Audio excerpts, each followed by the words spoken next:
Umpire KB, welcome to the Kriegsspiel Umpiring Chat Show. I'm really happy you're able to make it here. Hello, thanks for inviting me. My pleasure. You're such a well-known character and umpire in the International Kriegsspiel Society. It's delightful to have you here. Talk us through what you're working on now. I know the Nord KS system is a staple at the IKS, and talk us through what's going on. Uh, Currently, I just wrapped up the big Borodino project, which was streamed on the IKS. Pretty big game. We had, I think, 52 players. Yeah. Uh, and now that I'm done with that, I'm moving kind of back to the campaigns which I initially hosted, which I'm redoing the 1808 war between the Kingdom of Denmark and Sweden. Your Uh, campaigns are amazing. I've had a chance to really dive into one of them with your assistance, and the detail was just amazing. And then what I really liked about it was asymmetric, so it was not a matched. It was from history, so it was asymmetric. Russia and Sweden. What's the 1808 campaign about? it's the same war, actually. It's so when the Treaty of Tilsit happens, the Russians come in and attack Finland as per the agreement with Napoleon in 1808. Right. And the Swedes have been allied to Napoleon, so or the Danes, I mean, have been allied to Napoleon, so they find themselves on the French Russian side as well. And the 1808 Norway-Sweden campaign is this quick Swedish attempt to go in and destroy the Norwegian section of the Danish army so that they can divert resources east to Finland. Oh wow. Okay, that's great. And then what locations will a lot of the action be happening? Is it down south? It's primarily down south. Yeah, the Swedes really wanted to come in and conquer all the forts which are along the coast, so they could set up small garrisons and then pull everything back east to fight the Russians. It's great. I look forward to seeing the outcome of that. You do amazing AARs. In fact, you're award winning, if I recall correctly. Talk about your AARs and kind of how you assemble them, because people are always curious about, for those of us who do larger AARs, how we get those prepared. So for the after action reports, I really like to look at the key moments, the key battles, and then structure the rest of the story around it. For the 1796 campaign AAR, which is the one I think won an award, I really dove deep into the battles themselves, and throughout umpiring them, I made sure to ask to kind of pull the players aside a little and ask them, "Hey, what are you doing right now? Right. What do you think is going on? And what are you really? What do you think the enemy is up to?" And you Like, do that during the game itself, and so you ask for their perspective. yeah, I do that a couple of key moments during the battle. I'll create a thread, or I'll ask them in their channel to kind of summarize for me what they think is happening. That's really great, because in the AAR, of course, I think that's really good because it allows the players to really think about things a bit and immerse themselves. But also in the AAR, you get quotes, and you say, on this, as this situation was unfolding, here was what the commanders were thinking. I think that's tremendous. It brings a lot of life to it. What? Yeah. How do you recruit players? Are you you have a set group that likes to play your games, or you open it up? What's your philosophy of recruiting players for your games? I have accumulated a little bit of a set of regulars who will come in and play my games over the course of umpiring, but I really like to uh, diversify a lot, but to pick the key players by hand so that I know that they can provide a clear experience for the potentially new players coming in. Because Right. who is in charge of the team, for instance, and giving out everyone's orders and telling them what to do is really important for the cohesion and the experience of the team itself more broadly as well. Yeah. Right. So you'll pick that. Do you like do your games have three levels of command or two? They vary. Some of my larger games have had 3 levels of command, like Division, Corps, and Army, if that's Yeah, what you're referring to. Yeah. So some of my games have had that, but the vast majority of my games don't really go above the second right. layer. So if But you at pick, Borodino, for instance, we yeah, had mhm. Division, Corps, and then a wing commander actually, and then army command. So we had 4 layers on the Russian team. 4 layers. How did you find managing that as an umpire? I would find that complicated. So, It's easier than one would think because in the live games, the administrative player or the players who don't have any direct like blocks, I suppose you could call it, under their command will tend to run around between the division commanders and coordinate them. So usually they find themselves in the co-location channel, as we call it, with another player, and it's then quite easy to just tell the umpire who's umpiring that particular division that this turn you also take the orders from army commander Detalian and you move him, or right. And however. that actually is historically consistent because most of those commanders would co-locate with a unit to try to get some sort of motion going. So those co-locations with a subordinate command is not an unusual thing if you read the history. So yeah, it also saves on umpire screenshots. So Yeah. I mean, I suppose where there's some commanders historically were more active than others, and at the Borodino game we did assign an umpire to exclusively do the dispatches, and that person would also do the French imperial headquarters, where Napoleon spent, I think, most of the battle just in the rear, writing up and receiving dispatches. So that's right. another way to go about it if you have a larger game. And so was that a live game? That was a live game, yeah. So Yeah, that's right. Live game. You and you had a good umpire crew helping you out with that.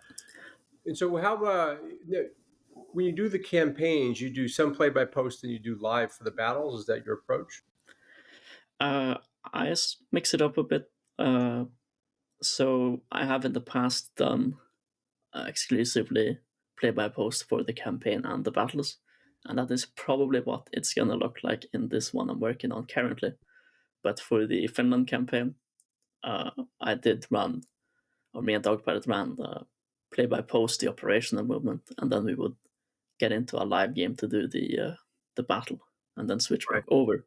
And for uh, season 2 of the 1796 campaign, we actually ran every Sunday a live session where we would do the operational movement, and then if a battle occurred, we would then break that live session and schedule a battle session, and then jump back over after the battle.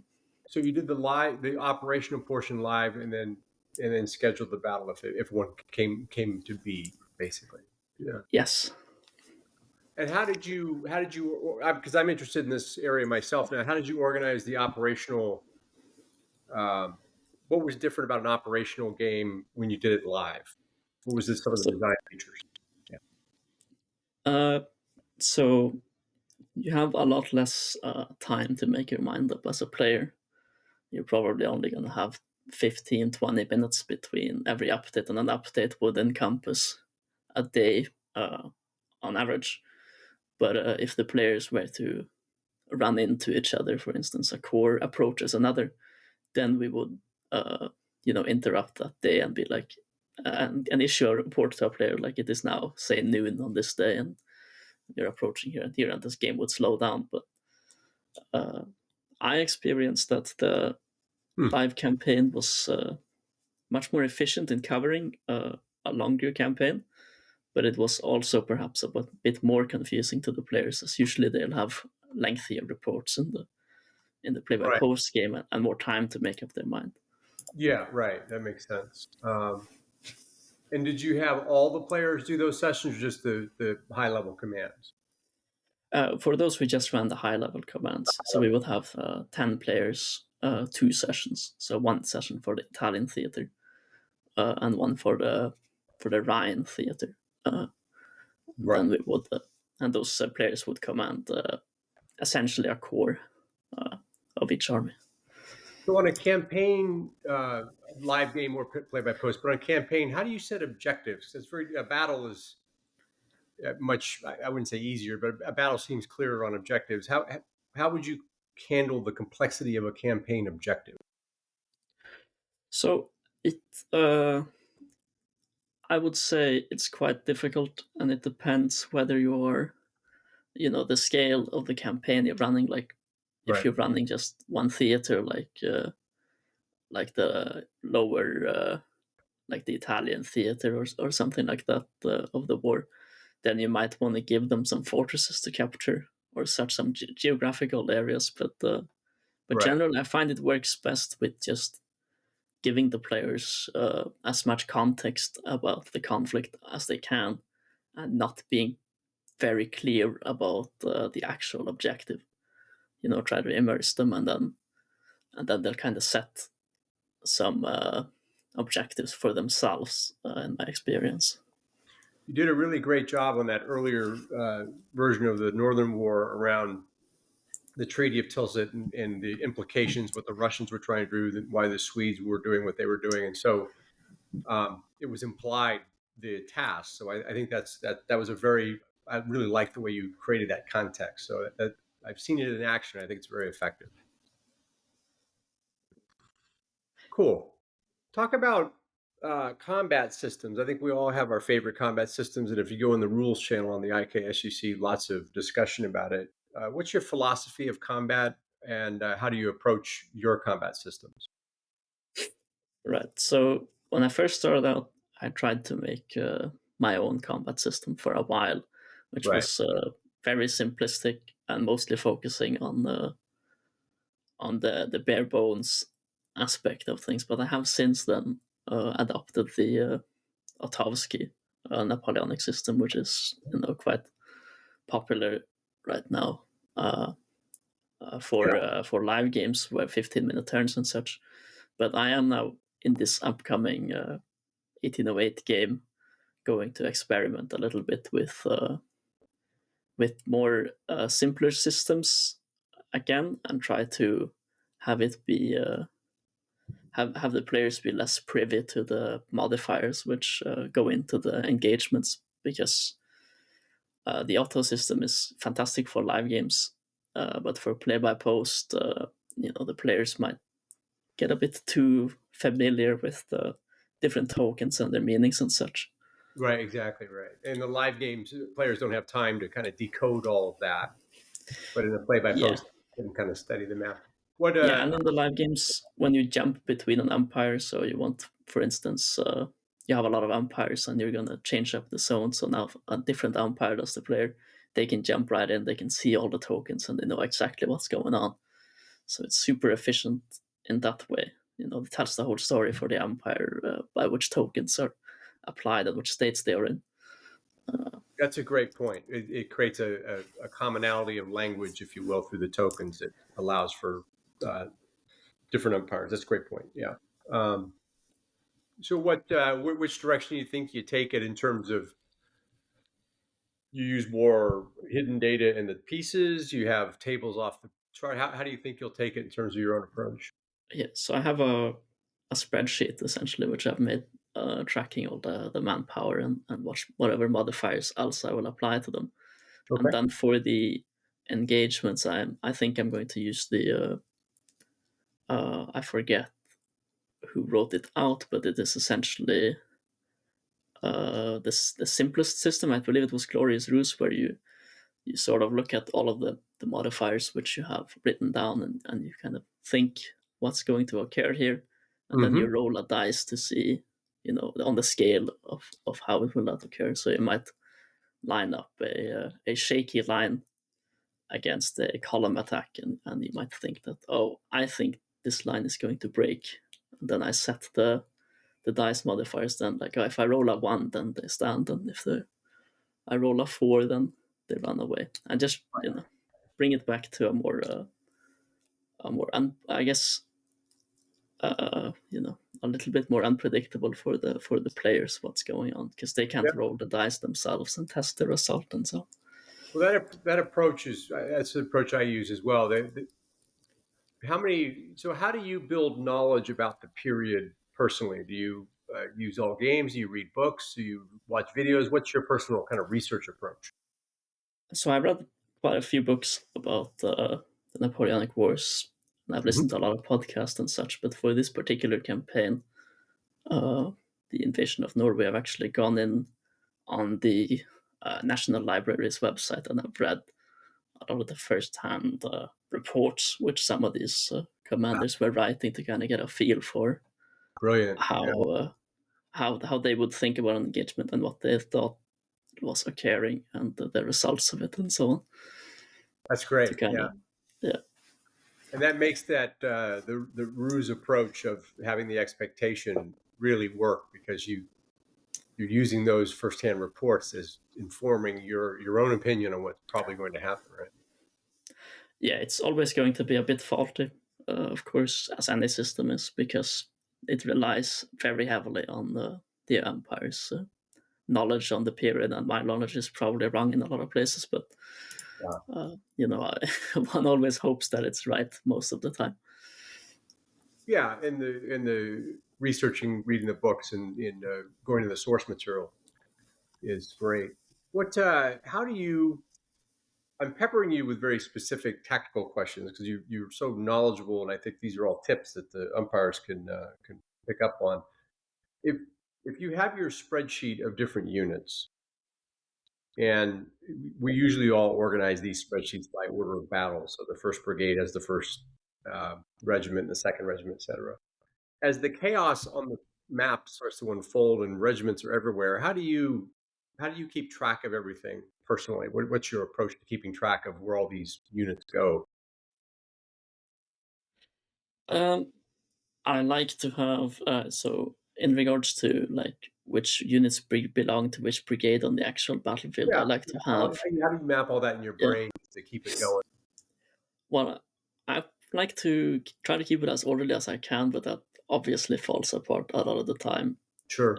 So I have always have two monitors on my desk, and I always keep on the one monitor the tabletop simulator and the board, and then on the other I'll keep it split between the order of battle and the Discord channels and such. Okay.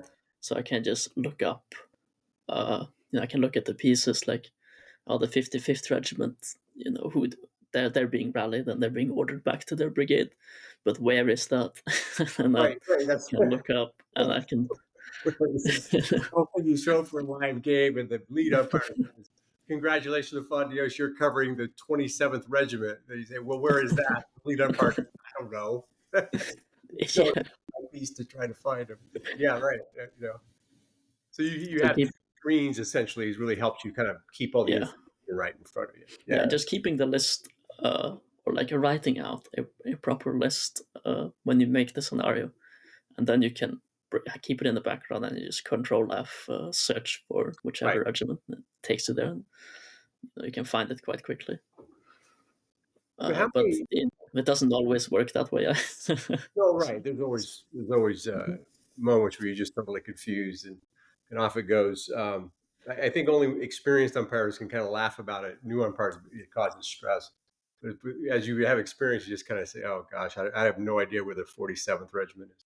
What? Let me just grab these and go. What? Or the old trick of just spawning a new one and say, "Okay, I'll find the old one later." So what? there's also the trick you just ask the player, where Yeah, do you think the brigade is? And, that's why we don't encourage players to listen to this chat show because they'll find out all of our secrets, right? Oh, that's great. Yeah. How many Napoleonic scenarios do you think you've done now? I keep list of You all do. of the yes of all of the live games I've done. It's not very detailed, but I do have a list, and it Okay. is at I think 54 50 scenarios now. scenarios. 54 scenarios and Good for you. 4 campaigns. So That's it's fantastic. Good for you. That's super. And you've been doing Kriegsspiel for how long now? 2 years. a little over 2 years. 4 games, 4 campaigns. That's fantastic. What? How did you find the IKS? Well, I was me and Dogpilot was just looking around and we found uh, Kriegsspiel, and then we were trying to find the original rules to kind of host a Kriegsspiel game, like the original Kriegsspiel in our friend group, and then we stumbled upon the IKEA's website, Okay. and then So from you knew there, the Dogpilot before. come again. You knew Dogpilot before. You were friends before the Yeah, IKS. yeah, I've known Dogpilot for years now. So Okay, great. And did you? What were you gamers together in a different environment? yeah, we played a lot of Paradox map games and such. So Well, it's the partnership the two of you have is fantastic. I mean, because it just your output is really assisted by the fact that you have a someone who routinely umpires with you, and so it's yeah, always we're in Dogpilot show, right? we're very good at on account of not having known each other and we have quite similar perspective on things. We're very good at kind of coordinating the live games without really having to do too much actual like talking. I will start the live game, and Dogpilot knows that he's gonna start doing the channels, briefing the other umpires, Yeah. and I'll start going to the players, asking them what they need, assigning their permissions and so on, and it really works quite well these days. I once went to James and said, "Hey, why don't we form a partnership like KB and Dogpilot?" And he said, "Why don't you go somewhere else and try it?" So anyway, gave it a shot, but old James said, "No, how about we don't?" Right. So maybe that'll end up on the cutting room floor. But anyway, old James, I keep trying. But anyway, so I think it's great you guys you collaborate because the quality of the games and the campaigns you both create clearly shows you've got a, a similarity of vision in what you're trying to create, and it comes through very clearly. In fact, it's so cohesive; it's hard to tell two people are working on it, which is a credit to you both. What what do you think? So you basically Napoleonic is your thing. Are you going to stick to that, or do you try other stuff as well in terms of periods?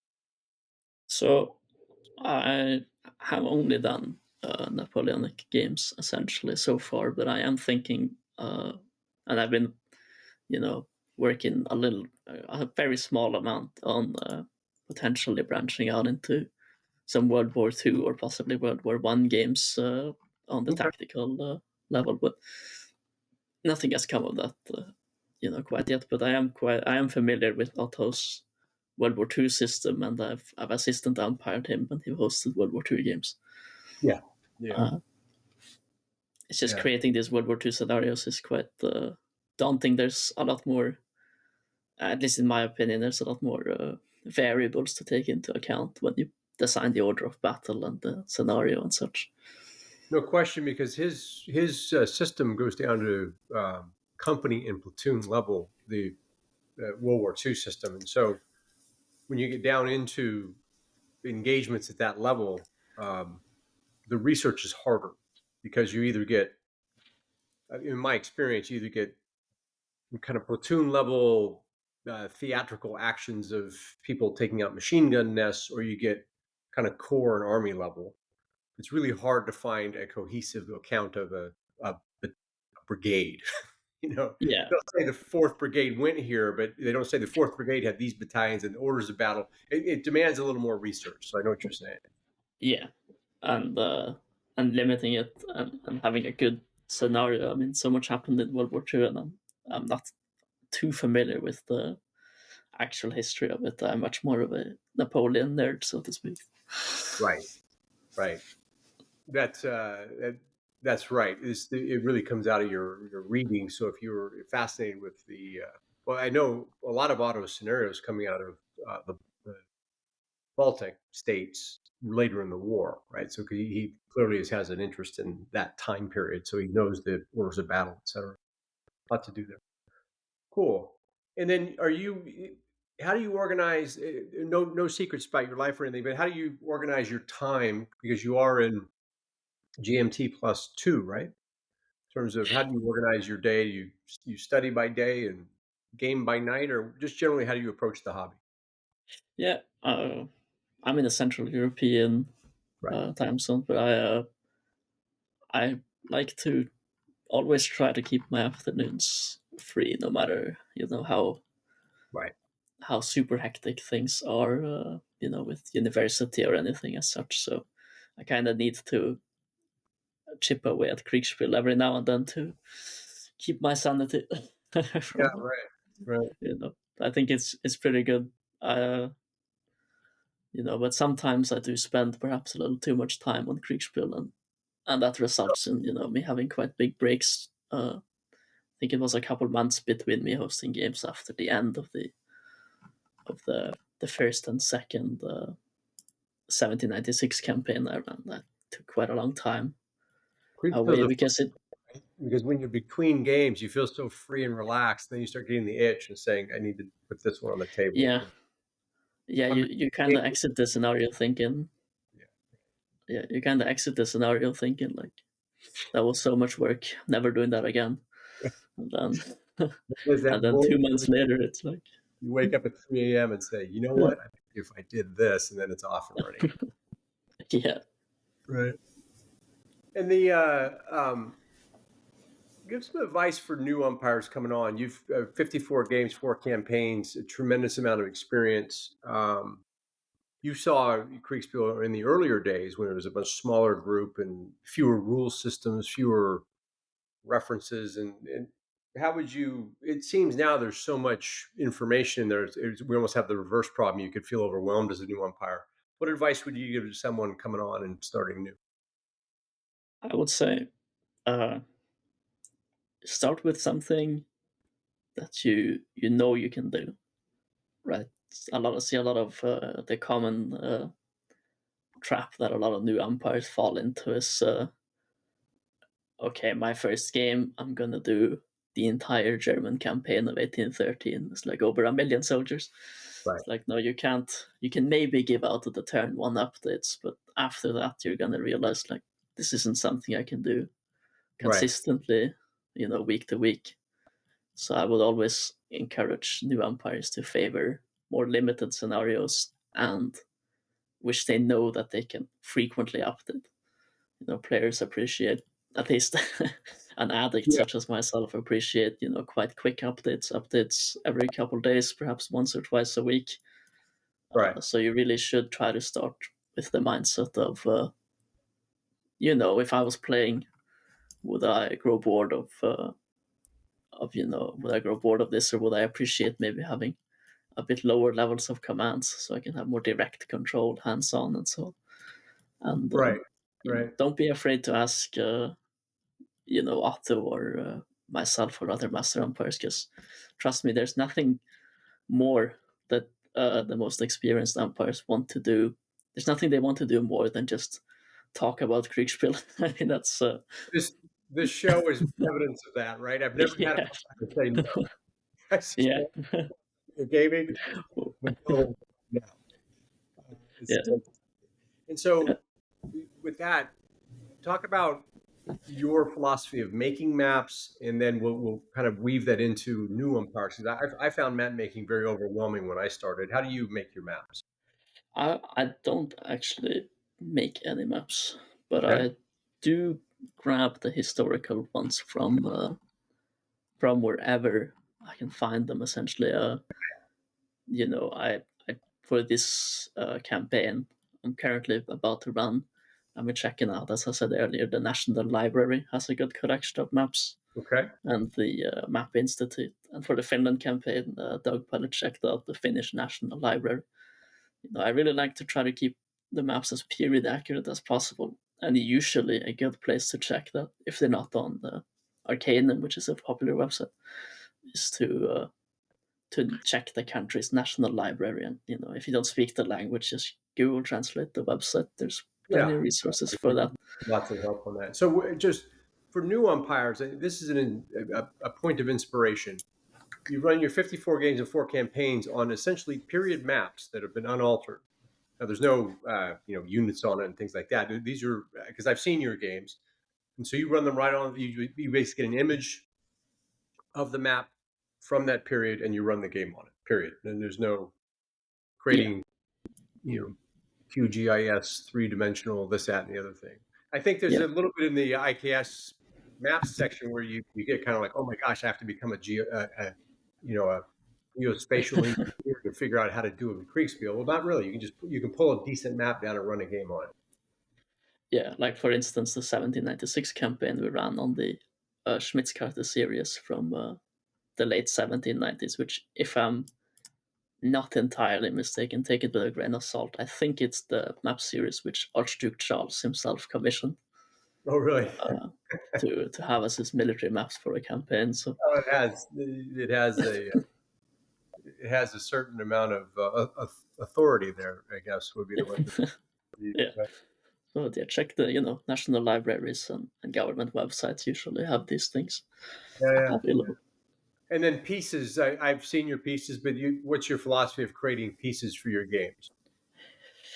I like to keep it. Uh, I have liked a lot in the past to just keep it as simple as possible, so that the player can like clearly differentiate the. I can see that that's a lot of infantry pieces, and I see the brigade command piece right behind there, Right. or I can read the text on the pieces. If I Right. really look closely, but I see there's a lot new pieces coming out where they are like Damon's pieces, where they are a lot more like as the formation would look historically. You can clearly see the three ranks of Right. infantrymen, which are quite nice. But I still think that the original kind of style of having rectangle blocks has a certain charm to it. Yeah. Right. And your pieces tend to be a little longer, if I recall, right? So your rectangle's longer than the. Yeah, Am I right about that? Yeah. yeah, they're the same length as they're supposed to be. It's just that they're a lot. They aren't as deep, I suppose. They don't occupy that much depth. Yeah. Okay. Fair point. So Yeah, they're uh, standard width, but they're not as deep. Yeah, because they look longer. Yeah. Yeah. Okay. and the different piece states is very nice as well to have. Like you can set a piece to be a assault column, like the one in Atovsky system. You Right. can set it so that okay, that battalion's not in line right now. It's in a column, Yeah. or it's in open order, or such, or it's in marching column, and so on. So that's a huge asset to have, which you can have on TTS. But I haven't run any in-person games, so I imagine they wouldn't. It would be difficult. I have to admit, I went to a completely inert block system in TTS. So like my blocks you can flip over, but I don't have any states. And I've tried all that stuff, scripts and states and things. And so I was helping out with a live game, and Damon's piece would run there, and I was so confused trying to figure it all out. Just remember I'd use states and that's all the scripting and stuff. So anyway, uh, I'm ashamed to admit that. I'll cut this out as well, I guess. But or Damon's going to curse me for saying I couldn't navigate his pieces. But by the end, I got the hang of it. But those are like pieces he's got with the little flags and everything. So They are quite nice looking. Yeah. and what tricks do you use to manage Discord? Like, are there anything that you picked up over those 54 games where you just think are really key to Discord management?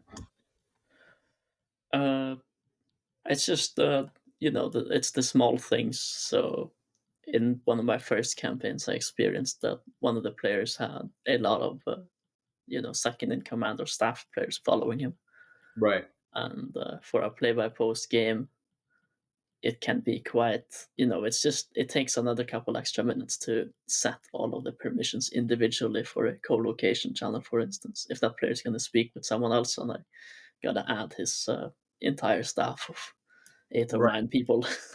But if you then create a role on Discord for that command, and you just assign all the players the role, you can quickly in one button toggle access to all of those players to the co-location channel and such. That is And then I really, like to or yeah. then I like to organize the Discord itself around either team or if it's a particularly wide campaign, like over a large stretch of land, like the 1796 campaign was in both Germany and Italy, then I like to organize them kind of like by which units are close to each other. So you don't want to have to scroll past the entire Austrian army of the Upper Yeah, Rhine. right. So you can get down to the Austrian garrison at Mantua. Or, you know. Which goes back to the earlier funny conversation about tracking things. If you actually organize the Discord so things on the map are that are close together are also close together in Discord, it just helps you find things more quickly. Yeah, it's a huge help to prepare all of this stuff and really think through it ahead of time. Because if you already, I know this from experience, if you've already made a huge mess of both the tactical board and the Discord server, then fixing it is such a hassle. It is a Uh, hassle for yeah. sure.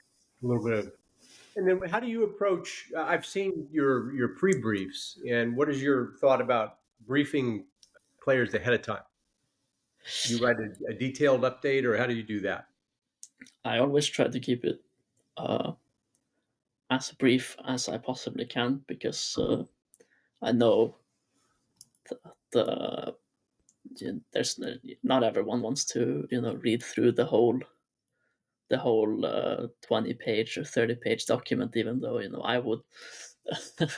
Everyone Yeah, yeah, isn't you know uh, that interested in knowing the particulars of the treaties and such. So I try to keep it as brief as possible, and I try to give them as much as I can about uh,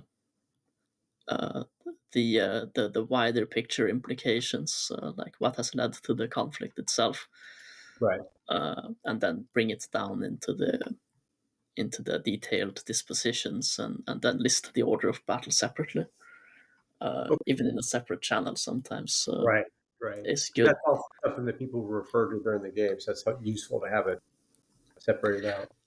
Yeah. Yeah, and the reason for the larger implications is, as Clausewitz says, that war is an extension of politics by other means. I might be Mhm. misquoting slightly, but that it's important, in my opinion, that the players understand kind of the general political reason for why, especially on a wide campaign, for why they are doing what they're doing, Right, and then to encourage them to act not as kind of not as players necessarily trying to solve uh, this, like trying to play it like it's a total war game or such, but try to right. immerse themselves a bit in the real culture of the time and try to, because that produces I think more a little bit more realistic results is when the players are Yeah, very immersed in the actual outcomes of the political struggle behind it. yeah, I agree. And just a little bit more immersion helps people learn about the period much more and makes it more enjoyable. Yeah, for Um, battles, however, mhm. the politics aren't super important, I feel, because the battles are a bit more Right. narrow. Yeah. It's about taking the hill turn, or moving the enemy from the road and so on. So You mentioned earlier on that you choose the senior commanders, be the players who are going to be senior commanders because they really assist the umpire in creating an experience for the junior players or the subordinate players. What is your approach to planning sessions, pre-planning? How do you try to shape that as an umpire? Or you just let it be fairly open. every player has their own approach to the way they do planning. I see some players like to create a lot of threads, which are sub channels in the Discord channels, and Mhm. organize them like, okay, here we analyze the terrain, here we analyze the potential enemy response, and so on. So I think you want to leave it as much as possible in the hands of the actual player in charge, and Yeah. then you want to encourage them to ask any kind of questions they want, because everything is not as obvious as the scenario maker thinks it is. Right. you know a Right. lot of the times you take things for granted, especially if it's a theater that a lot about, and most people might not know a lot about, like Finland. You Yeah, always take things for granted, so you want to encourage them to ask whatever questions they want, but generally leave it to them to do the planning. I think that's a good philosophy, particularly if we all try to avoid giving a 20-page document. By definition, there's going to be things that Yeah. clear, and it's always better to be clear to clarify with questions and answers. Um, for me, it's always, does that river have a bridge? And I never really am prepared for that. And you'd think I would have improved after doing 50 or so games myself. So I just see the Does right spot, bridges and rivers. Anyway, yeah. Does this this is river freeze during the winter? Ken. Well,